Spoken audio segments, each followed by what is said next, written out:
मन में उठ रहे सवालों को कैसे शांत करें, बेचैनी को कैसे शांत करें। इस कहानी में मैं आपको 4 ऐसी आदतों के बारे में बताने वाला हूं जिसे आप अपने जीवन में अपनाकर एक अच्छी जिंदगी जी सकते हैं और अच्छे कामों में अपना जीवन व्यतीत कर सकते हैं।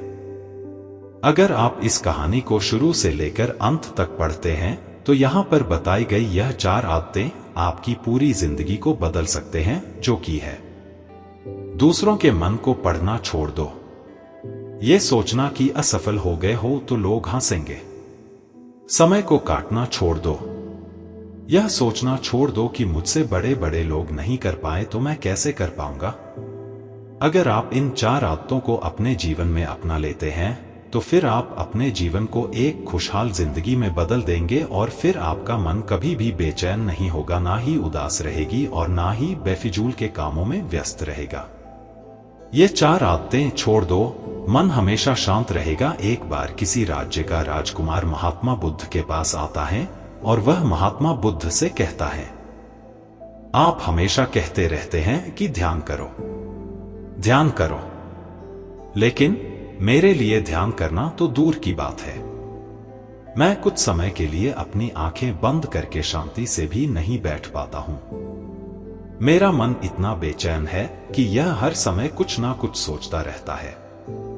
मैं जब भी ध्यान करने बैठता हूं तो मेरे अंदर विचारों का तूफान आने लगता है।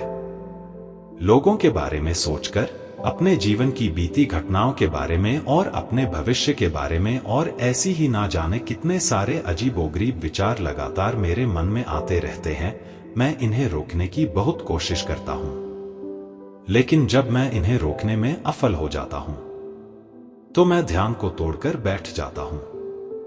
इतनी बातें कहने के बाद वह महात्मा बुद्ध की ओर देखता है और कहता है, बुद्ध, आप मेरी इस समस्या का कोई समाधान बताएं। बुद्ध ने कहा, मैं क्या समाधान बता सकता हूं?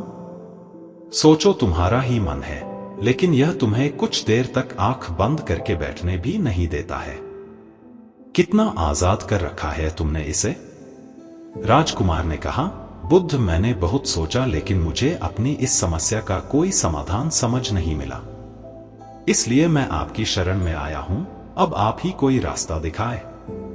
बुद्ध ने कुछ देर तक राजकुमार के चेहरे की तरफ बड़े ध्यान से देखा और फिर कहा, ठीक है, तुम ये 4 आदतें छोड़ दो और फिर तुम्हारा मन लगने लगेगा।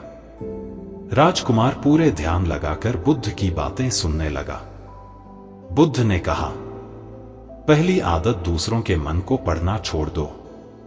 तुम और तुम्हारे जैसे ज्यादातर लोग यही गलती कर रहे हैं कि वो दूसरों की मन की बातों को पढ़ने का प्रयास कर रहे हैं कि अच्छा, सामने वाला मेरे बारे में ऐसा सोच रहा है, और यही एक आदत तुम्हें सबसे ज्यादा बेचैन और परेशान कर रही है।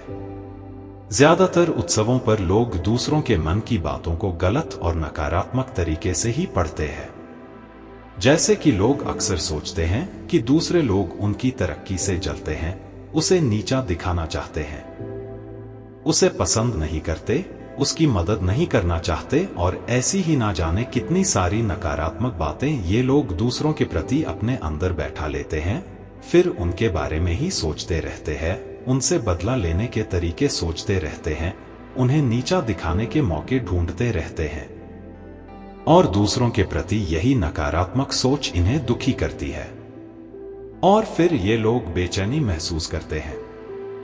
इसलिए दूसरे लोग क्या सोच रहे हैं इसका अनुमान लगाना बंद करो। दूसरे लोगों के विचारों को पढ़ने की कोशिश करना बंद करो।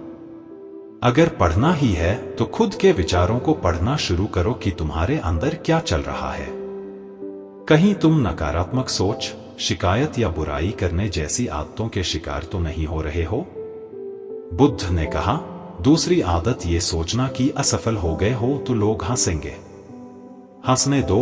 लोगों को असफलता पर हंसना तो लोगों का धर्म है, क्योंकि अगर तुम सफल हो जाते तो यही तो वो लोग हैं जो तुम्हारी तारीफ करते, तुम्हें सम्मान देते, तुम पर गर्व करते। अगर तुम अपनी सफल होने पर दूसरों से तारीफ की उम्मीद करते हो तो अपनी असफलता पर उनके हंसने से तुम्हें दुखी नहीं होना चाहिए। और समस्या ही यही है कि हम इंसान असफलता को बुरा मानते हैं, जबकि असफल होना सफल होने से भी ज्यादा जरूरी है। क्योंकि बिना असफल हुए सफल इंसान के अंदर घमंड और दूसरों को खुद से छोटा समझने की भावना पैदा करती है, जबकि असफलता हमें विनम्र रहना, धैर्य रखना और लगातार प्रयास करना सिखाती है। इसलिए असफलता को बुरा मत समझो, और अगर तुम्हारे काम में असफल होने की संभावना नहीं है तो इसका अर्थ है कि तुमने अपना लक्ष्य अपनी क्षमताओं से छोटा बनाया है। और अगर लोग तुम पर हंस नहीं रहे, तुम्हें ताने नहीं मार रहे हैं, तुम्हारी बुराई नहीं कर रहे हैं, तो तुम अंदर से मरे हुए हो। तुम अपने मानसिक सीमाओं से बाहर जाकर कुछ नया करने का प्रयास नहीं कर रहे हो, क्योंकि असफल भी वही होता है जो कुछ नया करने का प्रयास करता है। और एक बात हमेशा याद रखना, अगर तुम्हारे अंदर असफल होने का साहस नहीं है तो तुम कभी भी बड़ा लक्ष्य हासिल नहीं कर सकते जो तुम करना चाहते हो। इसलिए असफल होने और लोगों के हंसने से डरना बंद कर दो। बुद्ध ने आगे कहा, तीसरी आदत समय को काटना छोड़ दो। लोगों को लगता है कि वो समय को काट रहे हैं, लेकिन असल में समय हर बार उन्हें काट रहा है। लोगों के द्वारा समय को व्यर्थ के कामों में बर्बाद करने का केवल एक ही कारण है, और वह यह है कि उन्हें लगता है कि उनके पास बहुत समय है, जबकि सच्चाई यह नहीं है, क्योंकि उनसे पहले वाले लोगों को भी यही लगता था कि उनके पास बहुत समय है। लेकिन उन्हें पता नहीं चल पाया कि कब समय बीत गया और उनका बुलावा आ गया, और जब तक उन्हें अपनी गलती का एहसास हुआ तब तक समय उनके हाथ से निकल चुका था। बस पश्चाताप रह गया था कि सारा जीवन व्यर्थ के कामों में बर्बाद कर दिया, और फिर वो चले गए इस दुनिया से बिना खुद को जाने, बिना इस जीवन की सच्चाई को समझे। इसलिए जब तक यह जीवन है, इसे अच्छे कामों में लगाओ, खुद को जानने में, दूसरों की मदद करने में, लोगों को सही राह दिखाने में, मानवता के कल्याण में। और दूसरी बात, समय को बर्बाद करने से आज तक किसी को खुशी नहीं मिली है।